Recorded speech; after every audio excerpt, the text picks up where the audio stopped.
Jimmy Akin's Mysterious World is brought to you by the Star Quest Production Network and is made possible by our many generous patrons. If you'd like to support the podcast, please visit sqpn.com/give. Jimmy Akin's Mysterious World is also brought to you in part through the generous support of Aaron Ferguson Electric and Automation at aaronv.com, AARONV.com, making connections for life for your automation and smart home needs in North and Central Florida. And by rosaryarmy.com. Have more peace. Visit rosaryarmy.com and get a free all-twine knotted rosary, downloadable audio rosaries, and more. Make them, pray them, give them away at rosaryarmy.com.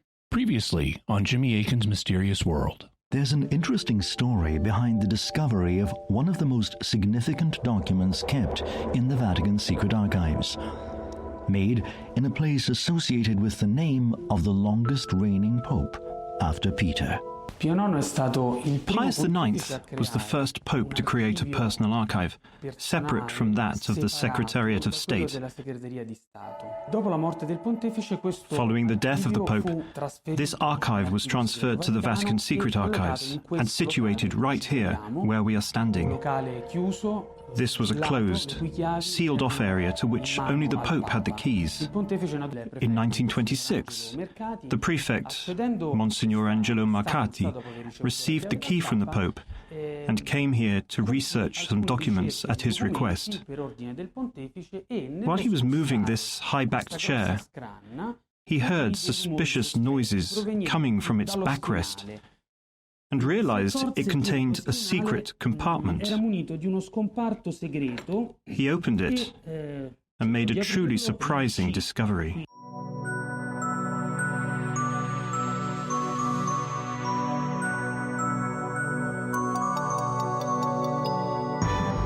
You're listening to episode 147 of Jimmy Akin's Mysterious World, where we look at mysteries from the twin perspectives of faith and reason.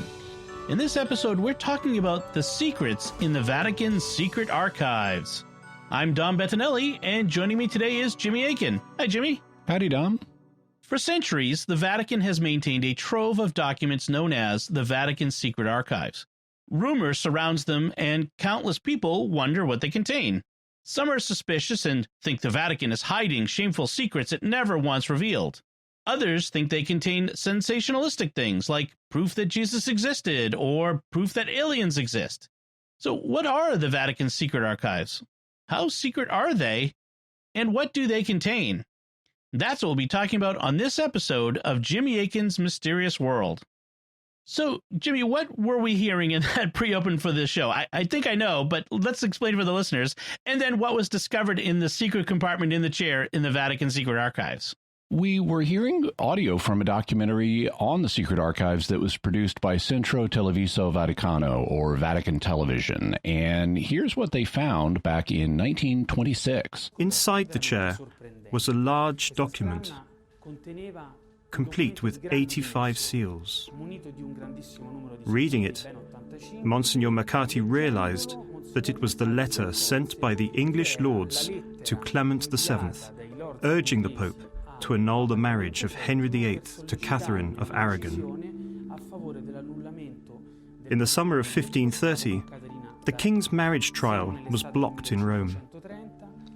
He needed to put pressure on the Pope, and so decided to call a number of lords and high-ranking courtiers, many of them ecclesiastics, to court. He ordered those who were not able to come personally to send their signet rings instead.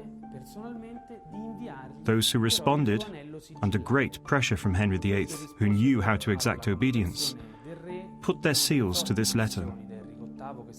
But the king still wasn't satisfied. He wanted those who were absent to seal the document as well. So he sent his officials all over England to their homes until they had done what he wanted. By July the 13th, 1530, the document was ready to be sent. Among those who had signed and sealed it were 2 archbishops, 4 bishops, and 22 abbots of the greatest abbeys in the kingdom. Clement VII must have been quite taken aback when he saw this document. The vast majority of the British hierarchy had signed this supplicating and threatening letter, which asked the Pope to decide in favour of the king. It is no coincidence that this letter has been called the most impressive document ever produced in Tudor England.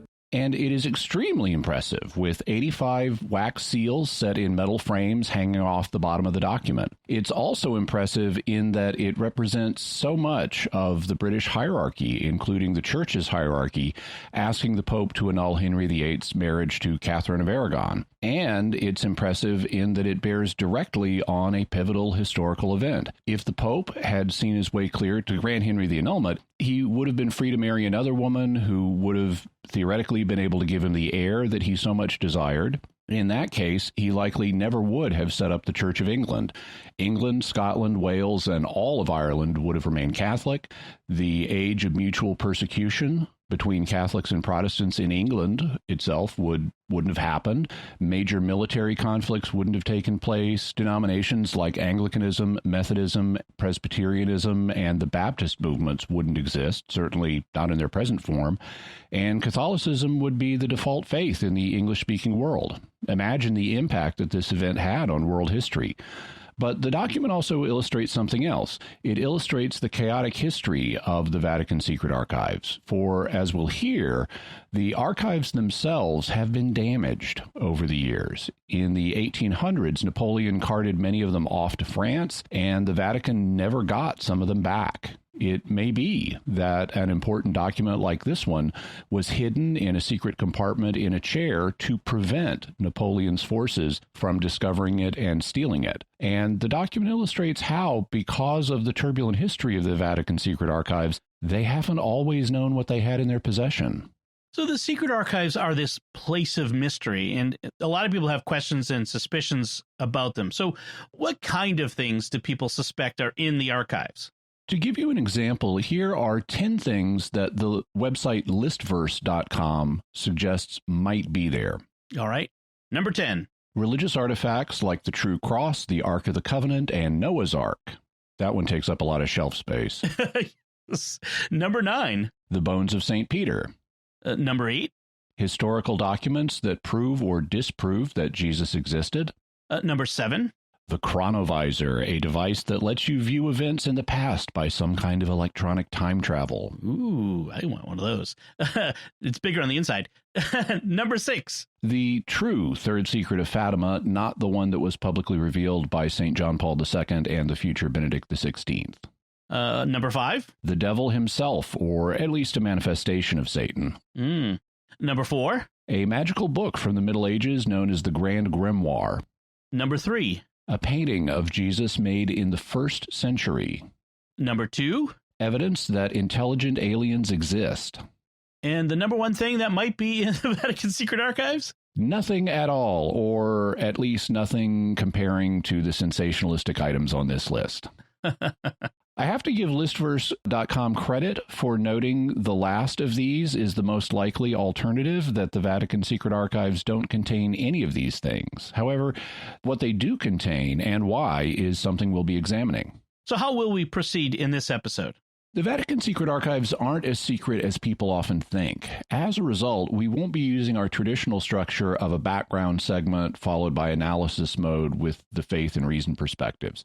Instead, we'll simply tell you about the archives and their secrets as we go. Though be sure to stick around to the end because there's a bit of a twist coming. Okay, so let's start at the beginning. How did the Secret Archives get started?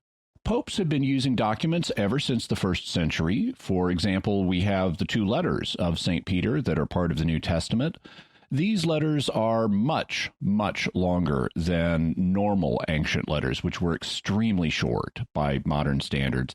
And that's a sign that St. Peter viewed his letters as literary productions, not just notes he dashed off. When ancient literary authors sent letters, they normally kept copies of them, so that's probably what St. Peter did.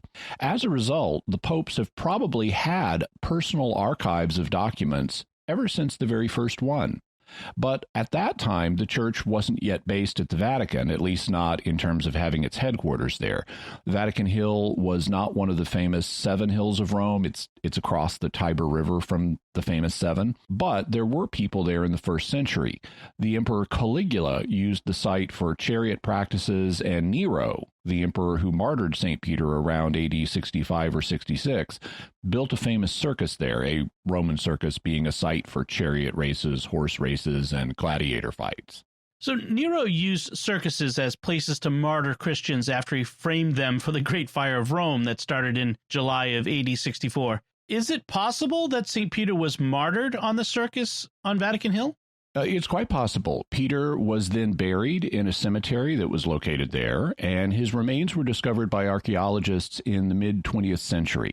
Because Vatican Hill was the site of St. Peter's burial, it became the location of the most important church in Rome, St. Peter's Basilica, and today it's the center of the Vatican city-state. It thus came to be used as a key administrative center for the popes and a place where they'd keep their archives.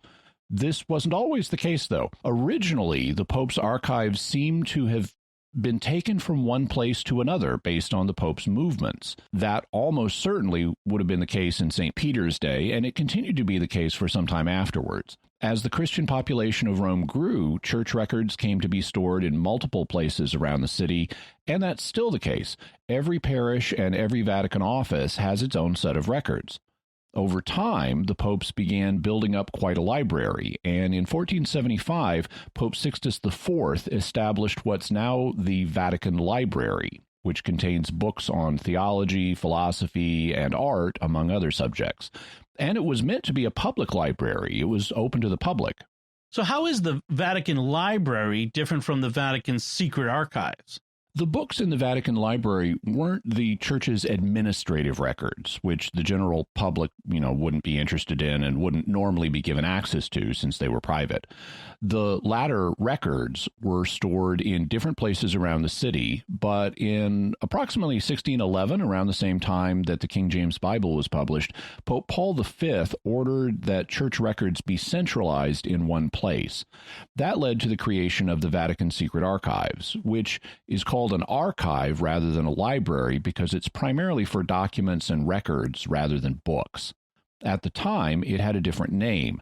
At first, it was simply called the New Archive because it was new. Later, it came to be called the Apostolic Archive because it belonged to the Apostolic See of Peter. And about 1646, it came to be called the Secret Archive. So did secret mean back then what it does today? Not really. The Latin word in question is secretus, and it doesn't have exactly the same meaning as the English word secret. It's important to remember that words don't keep the same meaning over time. If they did, the word nice, as in that's a nice dress, would mean foolish because it comes from the Latin word necius, which means ignorant or not knowing. Even the English words connected with secret have changed their meaning over time. For example, the word secretary comes from the word secret. A secretary is a secretary, but a secretary isn't some kind of sinister secret agent, at least not normally. Instead, a secretary is more like a personal assistant or a private assistant, and that fits more with the original meaning of secretus in Latin. If you check the Oxford Latin Dictionary, you'll find that the word means things like separate, independent, special, private, and confidential. It didn't mean not to be revealed, forbidden, or deliberately hidden. So the Vatican Secret Archive wasn't meant to be a body of deliberately hidden, forbidden, never to be revealed stuff. It was the collection of the Pope's private records that were separate from those in the public Vatican Library. Here's how the webpage of the archives explains its name using the neuter form of the Latin adjective secretum. The title, Vatican Secret Archives, sometimes known as the Vatican Apostolic Secret Archives, was commonly used stressing the particular nature of this collection of documents, which consists of the concentration in one place of several archives produced by as many curial offices. The Latin adjective secretum, from secernere, to separate, to distinguish, to reserve, In fact, described the archive founded by Paul V as separate from the others and reserved for the use of the pontiff and for officials appointed by him. So not deliberately hidden, but simply the archive of documents kept separate from the other archives for the use of the Pope and his officials. If it wasn't secret in the modern sense, were people given access to it historically? Yeah, access to the archives was given to various scholars over the course of time. In fact, access to it was so significant that in 1702, more than 300 years ago, the famous German philosopher Gottfried Wilhelm von Leibniz, better known as just Leibniz, who had used materials from the archive, wrote that it could be considered the central archive of Europe. So it was significantly helping people across the continent. Access increased in 1879, when Pope Leo XIII granted access to the archives to the German historian Ludwig von Pastor for his 16-volume History of the Papacy, which we'll have a link to. And 4 years later, in 1883, Pope Leo gave access to the archives to scholars in general. Do you have to be a Catholic scholar to get access? No, in fact, they don't even ask what your religion is, so your faith can be anything or nothing. They have an online application form to apply for a research pass, and the subject of religion never comes up. In fact, the Secret Archives webpage makes a point of saying that it, quote, can be accessed by scholars of all nationalities and all faiths, close quote.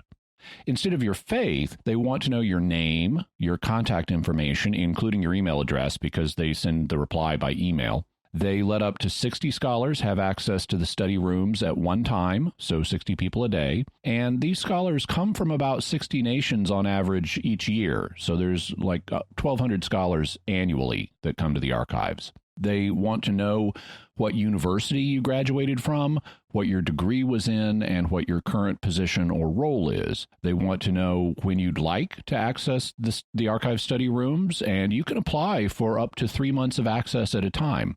They want to know what your research topic is and what the date range it covers is, as well as which collections you want access to so they can pull the materials for you.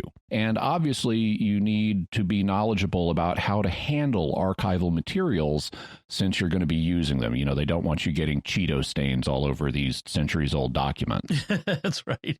So do you have to be a super high-power scholar to get access, like, some world-renowned historian?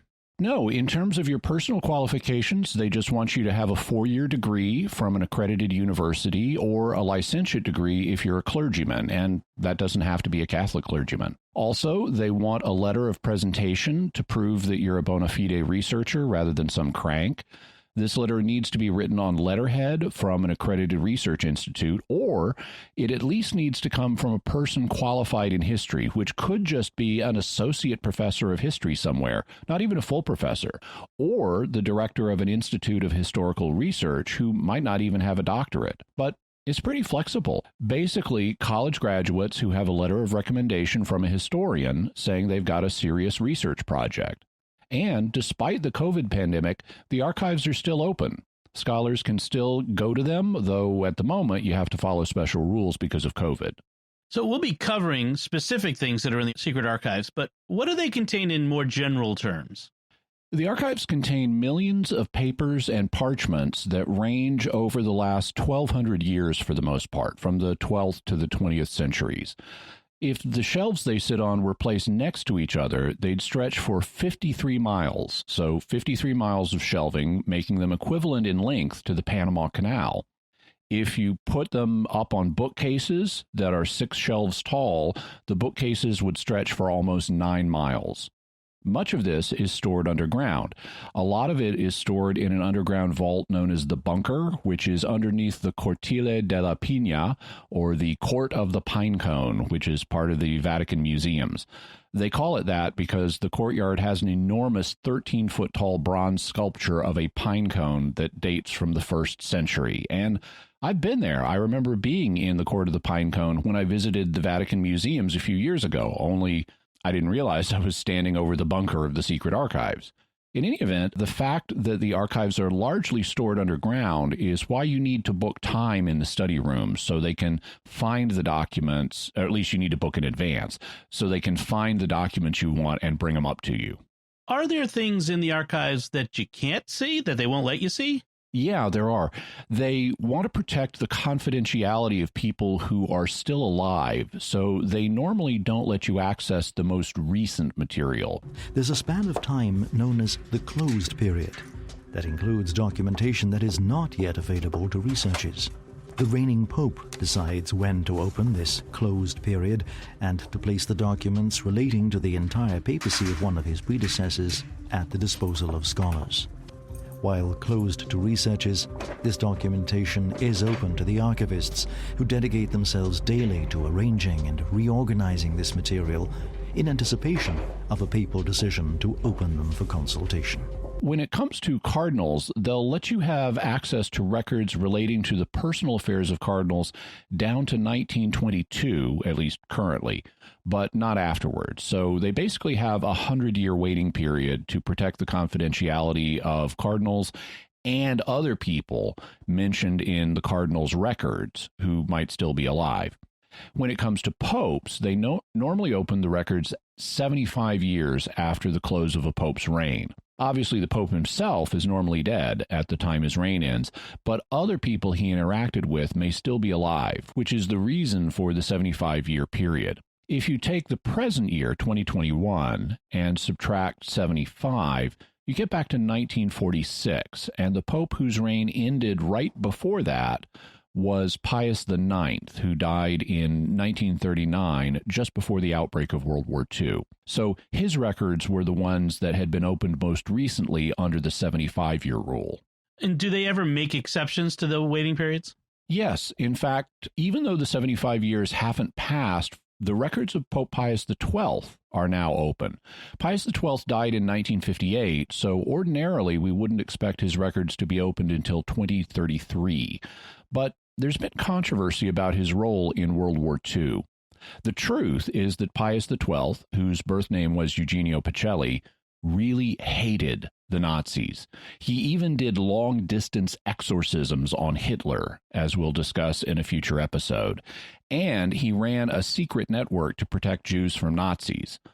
But nevertheless, some individuals tried to paint him as sympathetic to Hitler or unconcerned about Jewish lives, both of which are totally untrue. Consequently, the Vatican started making exceptions and opening parts of his archives in the last few decades, starting during the pontificate of John Paul II. And last year, Pope Francis announced the opening of all of the records from Pius XII's pontificate, which, as we said, lasted until 1958. So, as of March 12, 2020, all of the papal archives down to 1958 are accessible to researchers, including the entire reign of Pius XII. Another exception to the 75-year rule was made by Pope Paul VI for the documents pertaining to the Second Vatican Council, which met between 1962 and 1965. Shortly after the close of the council, he had these opened for researchers. And in 2018, Pope Francis ordered the documents pertaining to former Cardinal Theodore McCarrick opened as part of the investigation into him. So they do make exceptions to the 75-year rule. And who's in charge of all of this? The Pope is the legal owner of the archives, and ownership transfers from one pope to another as they succeed each other. However, underneath the Pope, the secret archives have an archivist who the Pope appoints and who is typically a cardinal. In 2018, Pope Francis appointed the Portuguese churchman José Tolentino de Mendoza, de Mendoza, not sure how to say it. Portuguese. Portuguese, yeah. I haven't studied Portuguese phonology yet. And Pope Francis made him a cardinal in 2019. There also is an official known as the prefect of the secret archives. And since 1997, that's been an Italian churchman named Sergio Pagano, who is presently a bishop. And there are other lesser officials and employees of the archives. So if some of the documents come from the 12th century or even earlier, then obviously they're really old. So what steps do they take to preserve them? The employees of the secret archives are specialists in library science, so they're familiar with and employ special techniques to keep the documents from deteriorating. Which specific techniques are employed depends on the nature of the document, how old it is, what it's made of, what kind of shape it's in, and the historical significance it has. Here's how the Secret Archives webpage describes some of their document conservation efforts. The Conservation, Restoration, and Binding Laboratory was created in 1953 and upgraded in 1982, and its task is to preserve the documentary heritage of the Archivio Apostolico Vaticano from harmful chemical and physical agents and organisms.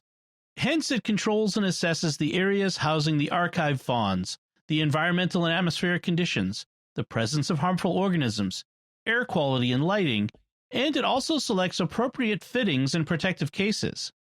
Furthermore, the laboratory restores and binds the documentary heritage to preserve it for the future, using methods and materials adopted by the most prestigious Italian and international institutes. The customized acid-free cardboard cases utilized to preserve the single items in the archives are made using a Casamake KM503A plotter in a specialized department of the Conservation, Restoration, and Binding Laboratory. To date, about 52,000 customized acid-free cardboard cases have been produced. Acid is a real problem with ancient documents. Between AD 400 and AD 1800, the standard ink used in Europe was iron gall ink, which includes iron salts and tannic acid. Over time, acid can damage the parchment or paper that it's written on. So the Vatican Secret Archives have a special process to deacidify the documents. The Conservation, Restoration, and Binding Laboratory is dedicated to preserving documents from chemically deteriorating agents using specific deacidification procedures that involve immersing the paper in a calcium saline or magnesium solution with an alcohol or water-based solvent that slows the corrosive process in the paper, often caused by metal-based inks. After treatment, the documents are placed on special frames to dry. Basically, they soak the documents to get rid of as much acid as they can and then dry them on frames, stretching them out at the same time if possible. They also have a way of flattening parchment documents, parchment being animal skin. They have a way of flattening parchment documents that have become warped over time. Depending on the state of preservation, restorers apply a humidification process that gives the parchment the necessary elasticity to face a flattening procedure that's done using controlled suction and specific appliances. In some cases, when the condition of the parchment allows it, the stretching operation involves keeping the subject under slight tension. In order to consolidate more fragile paper supports, restorers apply thin sheets of vegetable fiber that still allow the text to be read. So for really fragile documents, they put pages between transparent sheets made of vegetable fiber, so they're getting reinforcement from both the front and the back, but you can still read the text. Manuscripts are sometimes attacked by parchment or paper-eating insects that leave deep tunnels through the pages. These items receive a special anoxic treatment. The volume is inserted into a container which uses a particular mechanism to extract the oxygen and replace it with nitrogen, which asphyxiates the insects. In the documentary, you can really see the holes and tunnels that the insects, like worms and beetles, have made through the manuscripts. And I love the procedure they use to deal with them. Basically, they put them in a tank, suck the oxygen out, and suffocate the little buggers with pure nitrogen, leaving a bug-free manuscript. Historically, the way you'd show that a document was authentic was by attaching your seal to it, like we sign documents today with our signature. Back then, they'd put a seal on it. And so down through the ages, popes and other document authors have applied their seals to the ones in the archives. A seal is a special tool that is personal to you, so it has your own design on it, and you'd use it to authenticate a document, such as by pressing it into some metal or wax that you poured on part of the document, or at least metal in a container, which you then attached to the document. Later, seals were also pressed on documents using ink. In Greek, the word for seal is sphragus, so the study of seals is known in English as sphagistics. The Secret Archives works to preserve and restore the seals from the documents, and so they have a special lab just to do that. The Seal Restoration and Conservation Laboratory was opened in 1980, and its primary objective is to preserve the invaluable collection of gold seals housed in the Archivio Apostolico Vaticano. The laboratory has honed its techniques over the years, and today it focuses on the preservation and enhancement of the considerable sphagistic collection of the archives. This collection can boast hundreds of thousands of seals in wax and sealing wax, paper and papered seals, golden and leaden bulla. The laboratory adopts targeted, customized, state-of-the-art techniques to restore the seals, restricting consolidating interventions to a minimum, and so far over 5,000 pendant or applied seals have been restored. The laboratory studies how to create systems to enhance preservation and care of the sphagistic collection, and also schedules seal conditioning interventions. So they're not only trying to preserve the documents, but the authenticating seals as well. Of course, they can't remove all the effects of time, though. And even with new preservation and restoration techniques being invented, they'll still age. And there can be accidents, fires, earthquakes, wars, other disasters. Are they working to make sure the documents won't ever be lost? Yes. Currently, the Secret Archives is pursuing a digital document acquisition program where they're scanning documents with digital cameras and making high-quality TIFFs, compressed images, and PDF ebooks. They've been scanning the oldest and most valuable documents first, and they've done about 7 million digital images so far, which they have stored on a 180 terabyte storage system. This is only, though, a small fraction of the archives, but it'll grow over the years as they scan more documents. In 2017, they partnered with an Italian university to start doing optical character recognition on the documents that they'd scanned so that you could search the text electronically. And this was really hard. If you're dealing with really fancy, cramped medieval handwriting, it's hard to get optical character recognition. People back then were trying to cram as much writing as possible onto a page because parchment was expensive, and the handwriting would change from one historical period to another and from one scribe to another, even in the same period. It's not like they were using standardized printed fonts, so you could just set your optical character reader to Times New Roman and get everything. So the modern folks developed special machine learning algorithms to figure out the medieval handwriting of all the different individual scribes, and they're currently reporting 96% accuracy with the character recognition, even with this very challenging form of writing. Maybe we can call it Times Old Roman. Yeah. Vetus Times Romano. Yeah, that's right. Yeah. So what about putting the documents online after they're scanned so they can be available to scholars all over the world without having to physically visit the archives? They haven't done that just yet. At present, the digital documents are available on the Secret Archives intranet, but I'm sure that many, or perhaps even all of them, will eventually be made available on the worldwide internet as well. Scholars also can request photographic copies of various documents and get multimedia CDs and DVD-ROMs. The key thing, though, is that once the documents are scanned, they can easily be copied, so we don't have to worry about them being lost to history due to fire, war, or accident, as long as they're stored in multiple locations, including locations outside of Rome. Maybe we should create an archive on the moon to safeguard all these things. Well, that's a possibility. We could have several archives around the solar system. Elon Musk, help us. Anyway, before we get to the rest of our discussion, I do want to take a moment to thank our patrons who make this show possible, including Eric H., Father Jacob M., Barbara J., Kristen K., and Wendy B. Their generous donations at sqpn.com/give make it possible for us to continue Jimmy Akin's Mysterious World and all the shows at StarQuest. And now's a great time to become a StarQuest patron. Thanks to a generous gift from a supporter when you start a new Patreon monthly pledge at sqpn.com/give.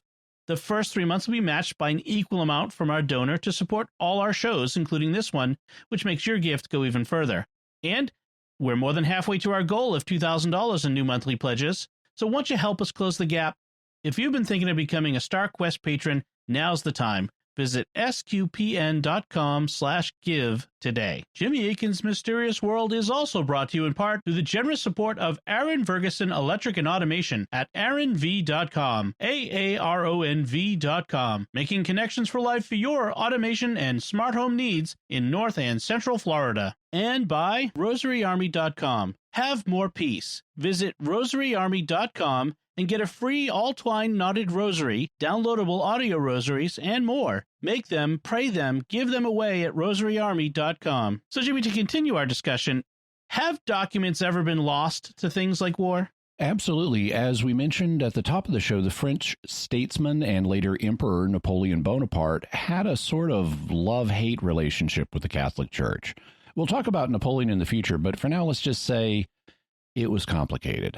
In 1796, Napoleon's forces invaded Italy and took control of Rome, where they demanded that Pope Pius VI relinquish his temporal authority, which meant losing the Papal States.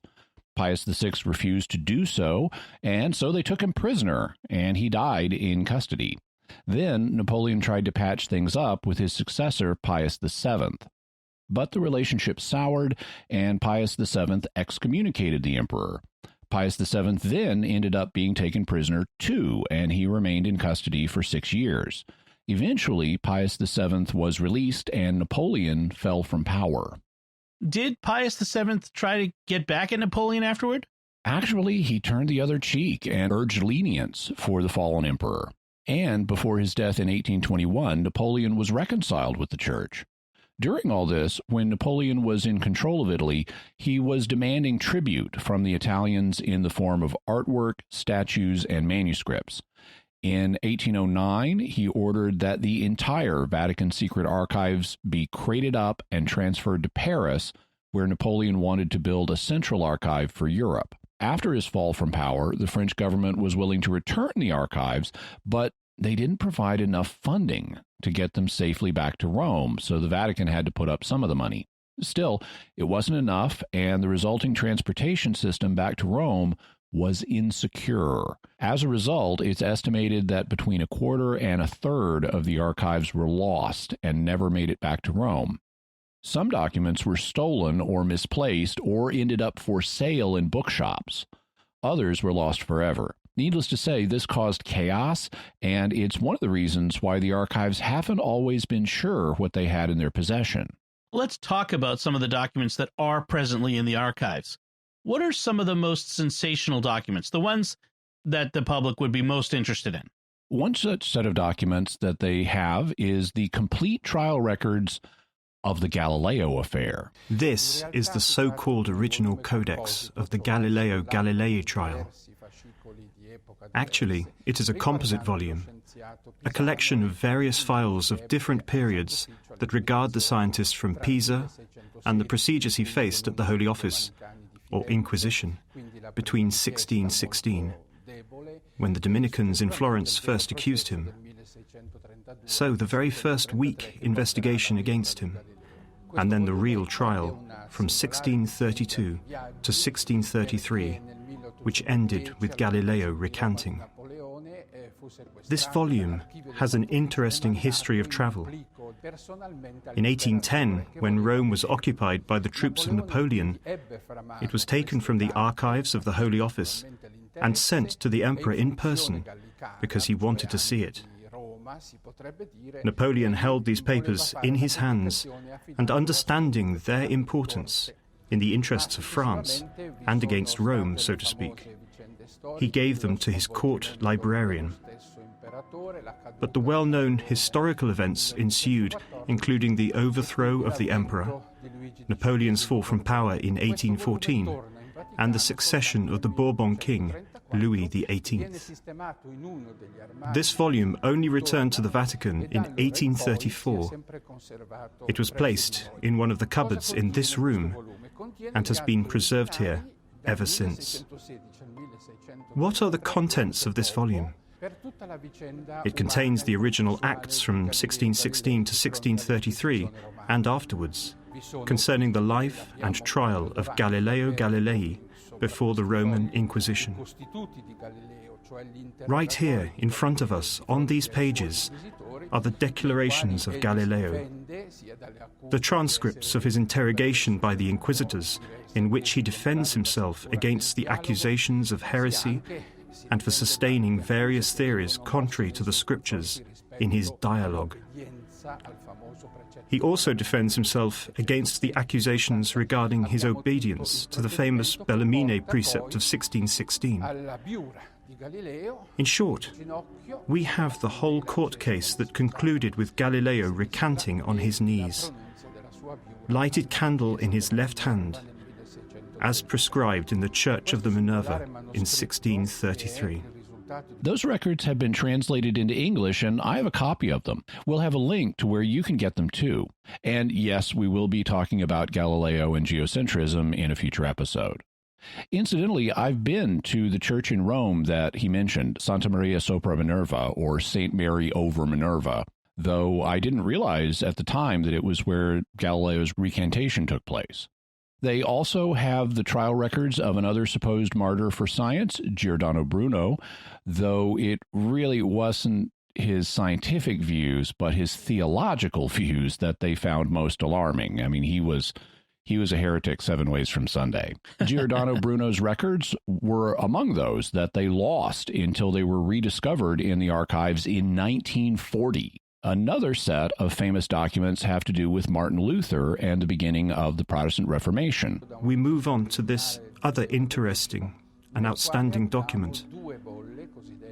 An original register of Pope Leo X that contains 2 so-called papal bulls, 2 historically important apostolic letters regarding another very famous personality.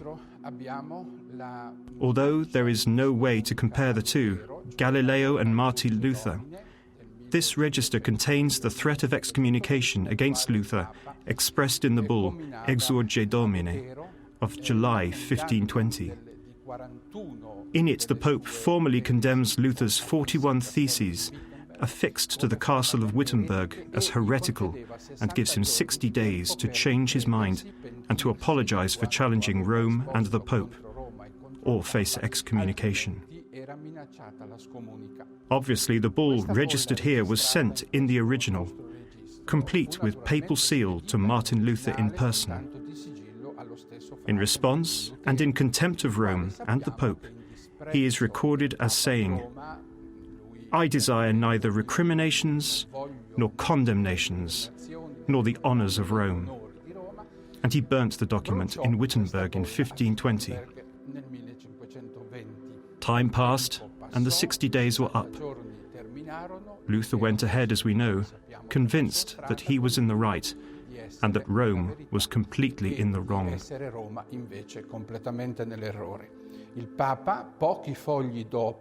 A few pages further on in this volume here in front of us, the Pope registered the bull of January 1521, in which he formally condemns Luther as a heretic. And I have to correct a few things he just said.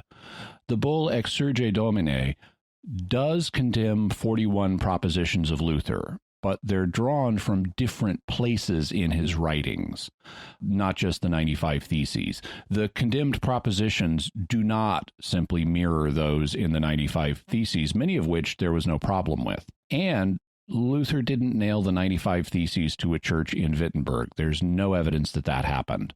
But I've caught guides working at the Vatican museums who have doctorates but aren't Vatican employees in small errors before, too. I remember the guide we had when we were visiting the Court of the Pinecone misexplaining indulgences, so I had to gently correct her for the Catholic Answers pilgrims we had there. The idea, Jimmy, is you're going through the Vatican correcting the errors. I just love that idea. Well, like I said, she wasn't a Vatican employee. I don't know that that would have made a difference. She did have a doctorate, but not apparently in theology. So, given the diplomatic relations the Holy See has had with different nations, I imagine they've got a lot of documents that have been exchanged with heads of state, like that letter from England's Henry VIII that we started the episode with. So what are some other pieces of political correspondence that are like that? Although she wasn't a monarch, one of the letters they have is from Lucrezia Borgia, who was the daughter of Pope Alexander VI and who was a political mover and shaker from an extremely young age. Lucrezia Borgia, the 13-year-old daughter of Pope Alexander VI. In 1494, she wrote to her father from Pesaro, where she had just been married to Giovanni Sforza, begging him to leave Rome and escape the plots of his enemies, allies of the French king, Charles VIII. And yes, the Borgias will definitely be on the list of topics for future episodes. And the archives have a holiday greeting card from Marie Antoinette. Or like the brief and moving New Year's greeting card, sent in January 1793 by Marie Antoinette, the deposed Queen of France, to her brother-in-law, Louis of Provence, from her Tower prison in Paris, as she awaited news of the decapitation of her husband, Louis XVI. The decapitation of her husband wasn't the only thing she was awaiting. As you'll know, things didn't end so well for her either. A queen that things went better for, although she also lost her throne, was Christina of Sweden, and the reason she lost her throne was because she became Catholic. Standing out among the many precious and sizable documents kept in the Vatican Secret Archives is that concerning the ratification of the abdication of Queen Christina of Sweden, who converted to Catholicism in 1654. This document is particularly interesting because of the attached seals of the Swedish parliamentary nobles who had to confirm her request to abdicate the throne. There's an entertaining anecdote in this regard. When Christina converted and came to Rome in December 1655, she was housed as a guest for a few days in the Meridian Room, which is located inside the Tower of the Winds, one of the most famous places in the Vatican. So as not to offend Queen Christina, who came from Sweden in the extreme north of Europe, Pope Alexander VII ordered that the phrase ab aquilone pandetur omne malum, every evil comes from the north, be erased from one of the walls of the room. So yeah, the room where she was staying had fancy murals all over the walls, and one of them had a banner that said, "All evil comes from the north." So the Pope had that part erased. Another really cool letter is from the Chinese Empress Wang of the Southern Ming Dynasty. Equally precious is this letter, in Chinese characters, written in this case on a meter-long piece of silk and sent to Pope Innocent X by the Chinese Empress Wang, who converted to Christianity and took the baptismal name of Helen. In the letter, the Empress professes her Catholic faith and asks the Pope to pray for the conversion of the Emperor Yongli and for a Ming victory over the Manchu invaders. Innocent X died, and the letter, carefully rolled up and protected inside a bamboo tube decorated with imperial Chinese dragon symbols, was delivered to the new Pope, Alexander VII, in 1655, when the Empress herself was already dead. Of course, they also got messages, a lot of messages, from male political leaders, and not all of them were friendly. Then there's this over 1 meter long document made of 2 strips of plant paper. It's an imperious message addressed to Pope Innocent IV from Guyuk, the emperor of the Mongols and nephew of Genghis Khan, and sent via a Franciscan friar, Giovanni Dappian del Carpine. The document is written in Persian with an introduction in Turkish. The seal is in Mongolian characters and is the second oldest artifact in the Mongolian language. In his message, Guyuk orders the Pope and all Western sovereigns to come and offer us service and homage. Only then will we recognize your submission. I love that. I won't acknowledge your submission to me until you come and offer me homage. Some years ago, I saw a different documentary where a Vatican archivist showed this letter and said that although the Pope did not go and offer him homage, we did keep his letter. So the political letters are interesting, but what important documents of a religious nature does the Secret Archives hold? A lot of them. We already mentioned, for example, that they contain the Acts of the Second Vatican Council, which Paul VI opened to scholars immediately after the council. These go way beyond the published documents that the Council Fathers released. They contain all the background documents, the memos, the communiques, as they were hammering out the documents, the different drafts of the documents, so you can see how they evolved over time. And basically just, everything that was involved as they were being drafted while the council was in session. And so they're invaluable to scholars for tracing the history of the council's thought and, determining the exact meanings of, okay, they changed this phrase from this to this. What does that tell us about what they meant? So really important stuff. And there's a lot of behind-the-scenes stuff like that in the archives. Another whole class of documents they have are the records used by the Congregation for the Causes of Saints as a saint is working his way towards canonization. These include the medical records and expert testimony documents that they use when documenting miracles. A few years ago, the Canadian pathologist Jacqueline Duffin, who was herself an atheist, was asked to consult on a medical miracle. And she didn't know what she was giving an opinion on because they didn't tell her. She thought that she was looking at evidence connected with a lawsuit. But afterwards, she learned that, that was a saint canonization miracle? Really? And afterwards, she became fascinated with how the church investigates medical miracles. So she went to Rome, got access to the archives, and wrote a whole book about the subject. And we'll have a link to where you can get it. So in episode 60, we talked about the apparition at La Salette and the secrets that the children reported being given by the Virgin Mary. And those were recently rediscovered in a Vatican archive. So was this the Secret Archives? So far as I've been able to determine, yeah, it was the Secret Archives. And that would make sense because the secrets were sent to Pope Pius IX. So it would make sense that they'd go into Pius IX's personal archives. Okay. So, Jimmy, what books did you use when researching this episode? In addition to the documentary we've heard some clips from, I used a book by Polish authors, and forgive me for the pronunciation here, but Grzegorz Gorny and Janusz Rosicon.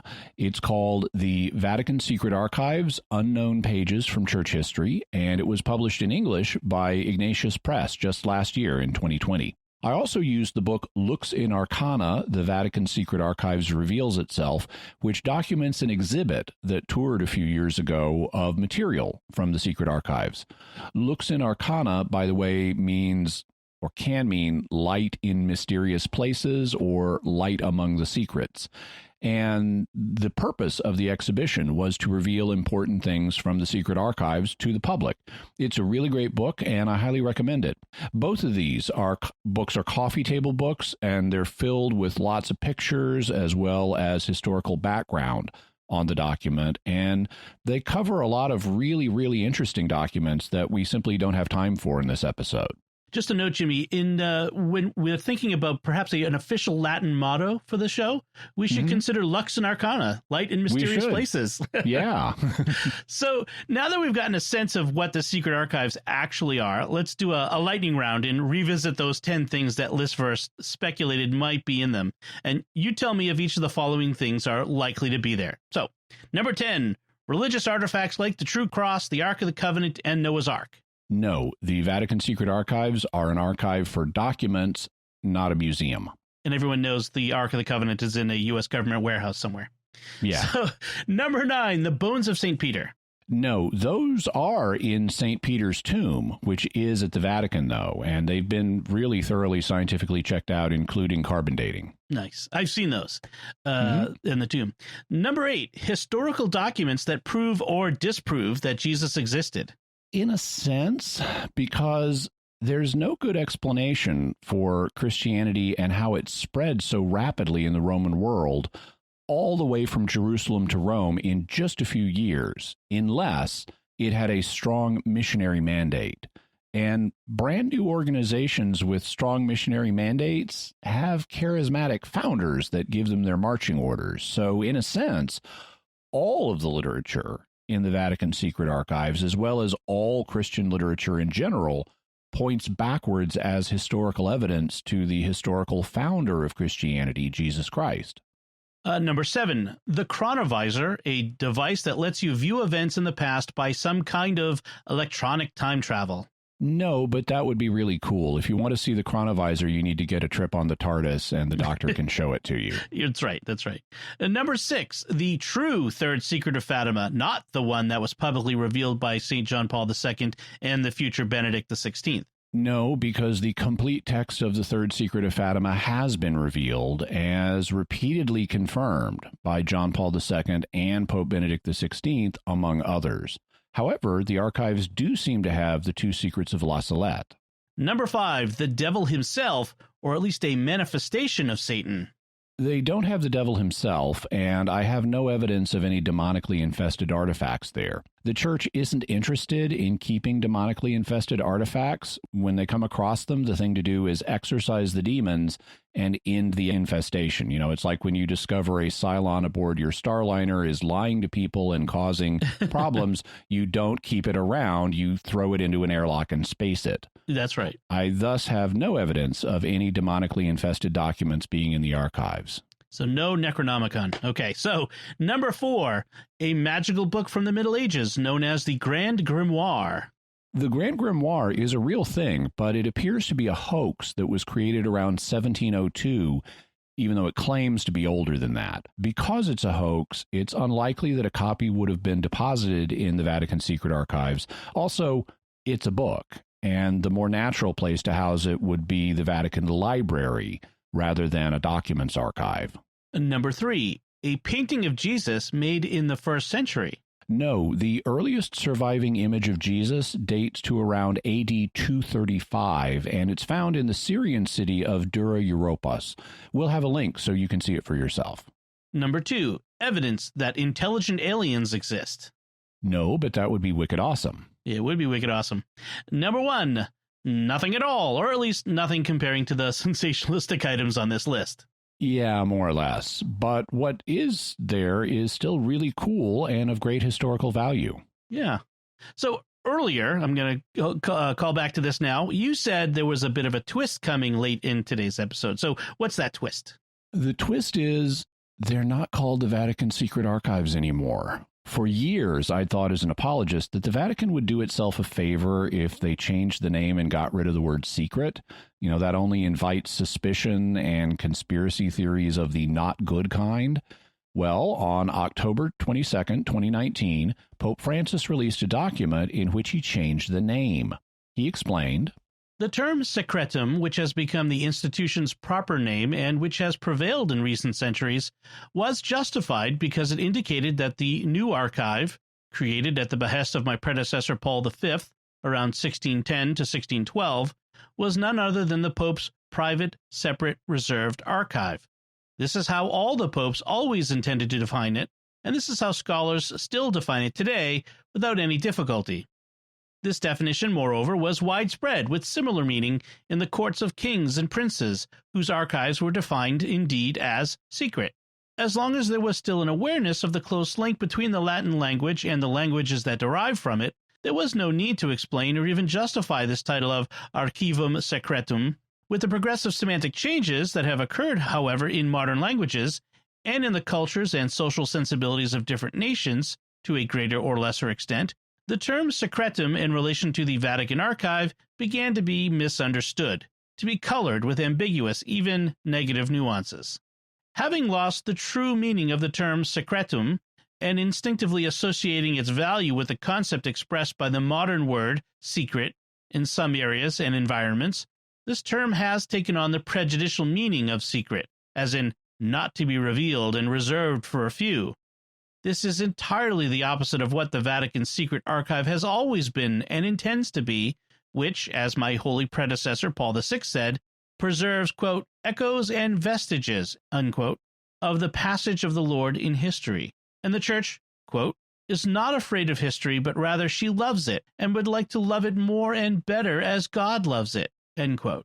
Requested in recent years by some esteemed prelates, as well as by my closest collaborators, and having also listened to the opinion of the superiors of the same Vatican Secret Archive, with this, my motu proprio, I decide that, from now on, the present Vatican Secret Archive, without prejudice to its identity, its structure, and its mission, should be called the Vatican Apostolic Archive. So the Vatican Secret Archives are the Vatican Secret Archives no more. Instead, they're the Vatican Apostolic Archives, and that shift over time should help dispel some of the suspicion and the bad sort of conspiracy theories connected with the institution.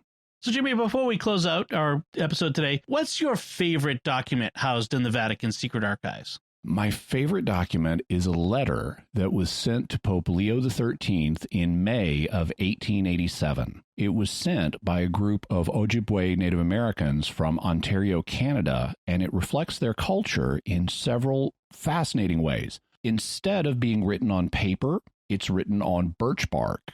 When you see a picture of it, you can tell that they chopped down a tree, peeled off its bark, and then cut it and stitched it together in two fragile pieces.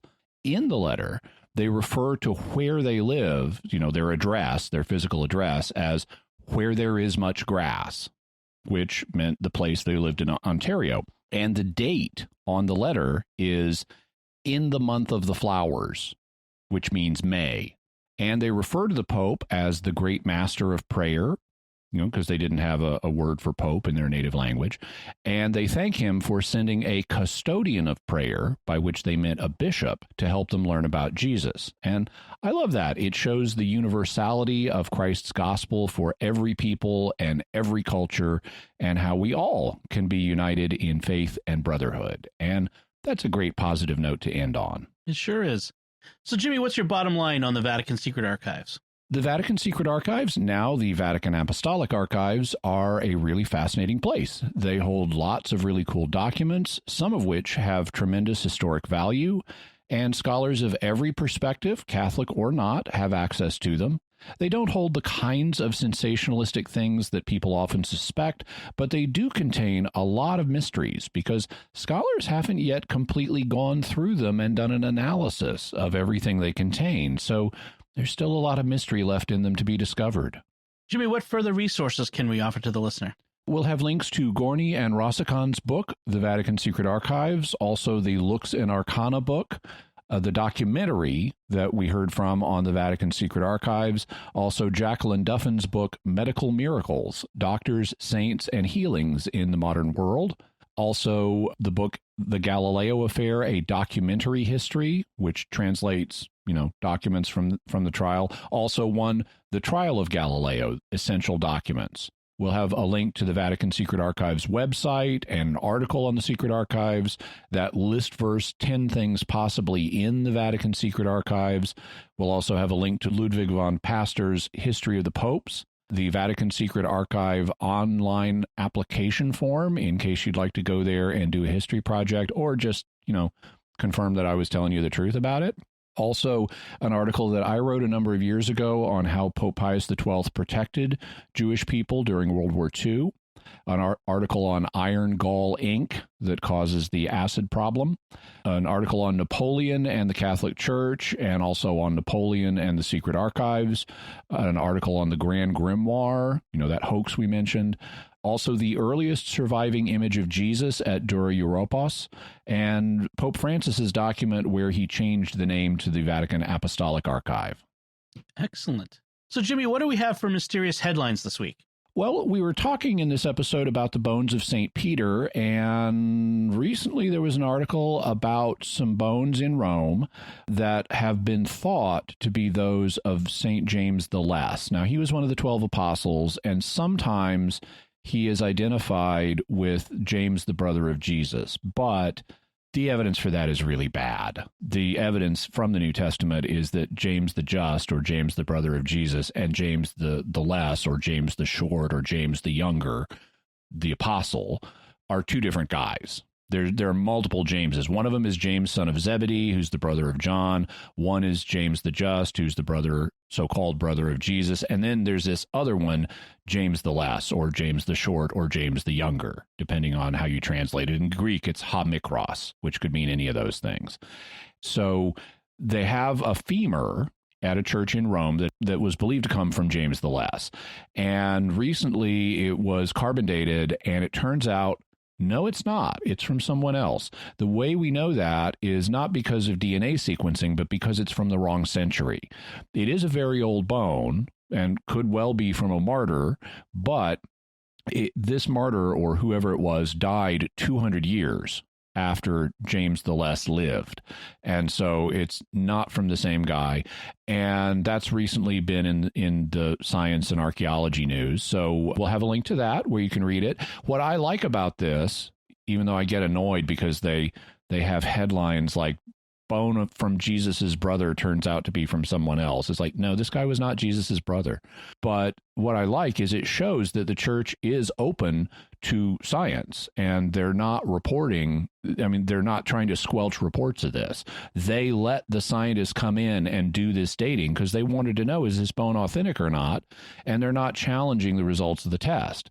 So when you have other datings like they did for St. Peter's bones and St. Paul's bones, and they did show a 1st century date, that gives more evidence that, yeah, these tests are not being cooked in some ways. There's not backroom deals. If one comes up, no, it's not him, they admit that. Secondly, now a lot of martyrs, got decapitated like St. Paul. And wouldn't it be great if after you got decapitated, you could just grow yourself a whole new body, including a heart?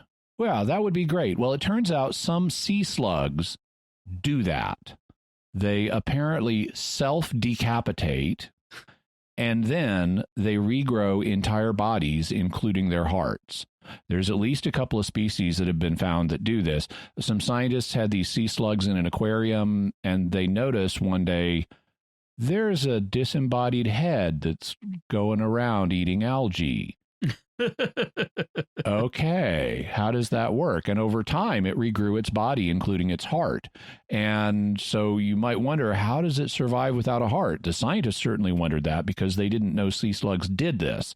Well, it turns out these types of sea slugs eat, algae and stuff, and they get the chloroplasts from the cells in the plants so that they can photosynthesize temporarily until they regrow their body and their digestive system and their heart and everything like that. If you want to martyr a sea slug, maybe fire or salt, but not decapitation. They're not like the Highlanders in the movie. Yeah. All right. Wow, that is awesome. So let's see. That's it from us. So what do you think about the secrets in this Vatican Secret Archives and all the things we learned about it today? You can let us know by visiting sqpn.com or the Jimmy Akin's Mysterious World Facebook page. You can send an email to mysterious@sqpn.com or send a tweet to @MYS_world with the hashtag of mysterious feedback. So, Jimmy, what's our next episode going to be about? Next week, we'll be looking at reports of a really interesting cryptid from Australia, a cryptid being an undiscovered, animal like Bigfoot or Loch Ness. Australia has a Loch Ness Monster. Australia has a bunch of reported cryptids. And so we'll be having our friends from Australia, Matt Fradd of Pints with Aquinas, and Lindsay, Carolyn, and Lino from the Catholics of Oz joining us on the podcast to tell us about this cryptid. And so you won't want to miss it. Awesome. Folks, be sure to check out the Mysterious World bookstore at mysteriousworldstore.com for links to all the books and videos that Jimmy mentions in the show, not just today, but all the ones that we've ever talked about.